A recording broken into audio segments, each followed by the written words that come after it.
လုံးပဲမင်္ဂလာပါကျွန်တော်ကိုနော့ဖြစ်ပါတယ်ဒီနေ့စက်တင်ဘာ20ရက်ဖြစ်ပါတယ်ဒီတစ်ခေါက်တော့နိုင်ငံတွင်းရှိမိဘပြည်သူညီကိုမောင်နှမများအတွက်စီးပွားရေးအကြံပေးတွေလုပ်ပေးကြပါတယ်ပထမဆုံးအကြံပေးခြင်းတာကတော့မိတ်ဆွေတို့ကကချင်ပြည်နယ်အတွင်းမှာရှိတဲ့မြို့နယ်တွေဒါမှမဟုတ်ကချင်ပြည်နယ်နဲ့စကိုင်းတိုင်းအဆက်ကမြို့နယ်တွေမှာနေထိုင်နေဆိုရင်တော့အလွယ်ဆုံးနဲ့အမြန်ဆုံးကြီးပွားချမ်းသာဖို့မခက်ပါဘူးမိုးကရောင်းဝယ်ရေးလုပ်ပါ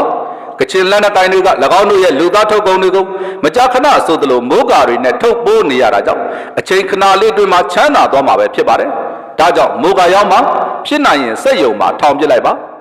နောက်တစ်ခုကတော့ချင်းပြည်နယ်တို့ကယားပြည်နယ်တို့မှာဆိုရင်လည်းမိုးကာပဲရောက်မှာဒီကာလကမိုးတွင်လည်းဖြစ်တယ်သူတို့ကလည်းသူတို့ရဲ့လူသားထုတ်ကုန်တွေကိုမိုးကာတွေနဲ့ထုတ်ပိုးနေရတာဖြစ်တဲ့အတွက်ရောင်းအားကောင်းမှသိကြပါတယ်ဒါပေမဲ့အဲ့ဒီနေရာတွေမှာတော့မိုးကာကိုအကောင်းစားမတင်ပါနဲ့အညံ့စားပဲတင်ပါသူတို့ကမွဲတော့အကောင်းစားသုံးနိုင်မှာမဟုတ်ပါဘူးနောက်ပြီးသူတို့ရဲ့လူသားထုတ်ကုန်တွေကိုသူတို့အဲ့လောက်တန်ဖိုးမထားပါဘူးဒါကြောင့်ခက်ညံ့ညံ့မိုးကရောက်မှာပြီးတော့ရခိုင်ပြည်နယ်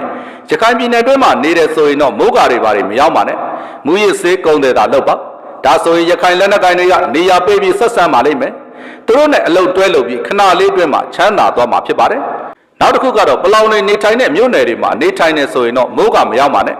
သူတို့ကသူတို့ရဲ့လူသားထုတ်ကုန်တွေကိုထုတ်ပိုးရတာများလုံးတော့မိုးကမသုံးနိုင်ပါဘူးတောင်ကျိုတောင်ကြားနဲ့ရှိုတွေကြားမှာအပြောက်ဖြောက်ဖြစ်တာဖြစ်ပါတယ်ဒါကြောင့်မိုးကတော့မရောက်ပါနဲ့သူတို့နယ်တွေမှာဆိုရင်တော့စိတ်ကြွရွတ်သွစေးပြရောက်မှာသူတို့ကိုယ်တိုင်စိတ်တက်ကြနေတာကြောင့်စိတ်ကြွစေးဝါးတွေနဲ့အသက်ဆက်နေရဖြစ်ပါတယ်တခုတော့ရှိပါတယ်ဘိန်းပြူတို့အပါအဝင်